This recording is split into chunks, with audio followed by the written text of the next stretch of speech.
అందరికీ నమస్కారము. ఈరోజు స్వచ్ఛత హీ సేవలో భాగంగా ఈరోజు మెయిన్గా మనకు మూడు కేటగిరీలు ఉంటాయి. ఆ మూడు కేటగిరీలో ఆల్రెడీ మేడం రెడ్డి చెప్పారు. మాస్ క్లీన్లెస్ డ్రైవ్ ఒకటి ఉంటుంది, తర్వాత లాంచ్ ఆఫ్ మానవాహారం ఉంటుంది, తర్వాత మూడోది ముఖ్యంగా మెయిన్గా ఈ క్లీన్కి సంబంధించి వచ్చి మెయిన్ ఎవరంటే వర్కర్సే. మన పరిసరాల పరిశుభ్రత చేసేది మెయిన్గా గ్రీన్ అంబాసిడర్స్ అంటారు వర్కర్స్. వాళ్ళకి మనము మెడికల్ క్యాంపు నిర్వహించడం జరుగుతుంది. వాళ్ళకి అవసరమైన కిట్లు కానీ ఏదైనా ఇవ్వడం కూడా జరుగుతుంది. సో మెయిన్ స్వచ్ఛతా హీ సేవ అంటే వర్కర్స్ లేదే ఈ స్వచ్ఛతా హీ సేవ అనేది లేదు.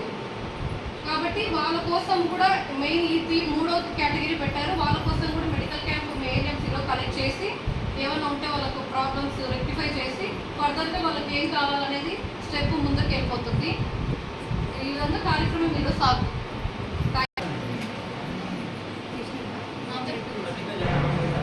ఫస్ట్లోనే తీసాం మేము ప్రతిజ్ఞ రాలేదు.